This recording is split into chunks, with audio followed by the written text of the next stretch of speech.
Welcome back to Economic Outlook. The chaos in financial markets over the past week can be attributed to a confluence of circumstances: continued concerns over unemployment in the United States, pending financial reform legislation, and the ongoing crisis in Greece and the European Union, all coalesced into a sizable equity retracement in the United States. A few weeks ago, I discussed this possibility, and since then, the situation in Greece has actually gotten worse. Additional scrutiny is being placed on Spain, Italy, Portugal, and other debt-ridden countries in the Eurozone. Today I want to revisit the situation in Greece and explain why it's a continued threat to global economic development. In many ways, the crisis in Greece should be old news. Markets have had several months to incorporate the potential for a Greek default or a bailout into asset prices. So why then have markets reacted so violently over the past week to news coming out of Greece? The answer lies in the interdependence among banks and institutions within the European Union. Everyone knows about the debt problems in individual countries like Greece, Spain, or Portugal. However, markets are increasingly aware of the potential for a crisis in one country to precipitate collapse in another. If a large economy like Spain descends into crisis like Greece, the potential for a bailout from the European Union or the International Monetary Fund decreases because of the size of the commitment involved. Greece is seen as the first link in a chain of possible defaults. If Greece or any European Union under heavy debt pressure defaults, the ramifications for banks across the European Union are severe. This chart shows the interconnectedness in the Eurozone and beyond. Greece's $236 billion in total debt is divided among many European countries, including $45 billion owed to Germany, $75 billion owed to France, and $15 billion owed to the United Kingdom. However, Greece also owes more than $25 billion to Spain, Ireland, Portugal, and Italy. If Greece were to default, the financial pressure would increase for other fragile nations. Like Greece, Spain has sold debt to strong economies like Germany and Britain. However, Italy, Portugal, and Ireland also hold substantial Spanish debt products. The network of European banks' exposure to problematic debt is a systemic result of the euro currency union. This interconnectedness means that the effects of any default will be amplified among the remaining debt holders. This setup could produce two equally untenable situations.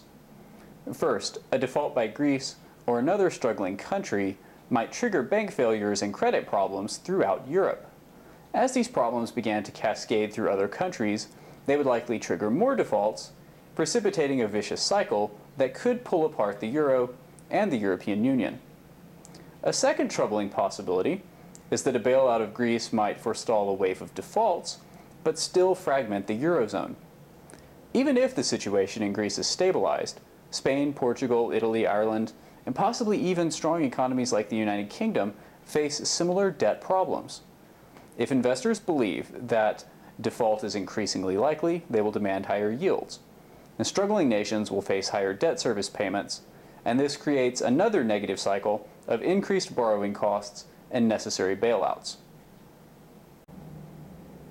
Is it feasible for Germany and France to potentially bail out economies like Spain, whose debt levels are 4 times those of Greece? Does the political will even exist in countries like Germany to engage in a series of potential bailouts? No one knows for sure. The one thing that is certain is that the increased pressure brought about by the potential for future bailouts could undermine the entire structure of the European Union. And additionally, the euro itself has come under fire. Some countries believe that devaluing their currency would help them in their current debt situations, but with a common currency like the euro, this isn't possible. So some countries might choose to abandon the euro in favor of their own currency to give themselves more flexibility. So the question remains, how likely are either of these two potentially devastating scenarios? And the answer is that no one knows for sure. The recent flight of money into United States treasuries and out of equity products reflects this growing uncertainty.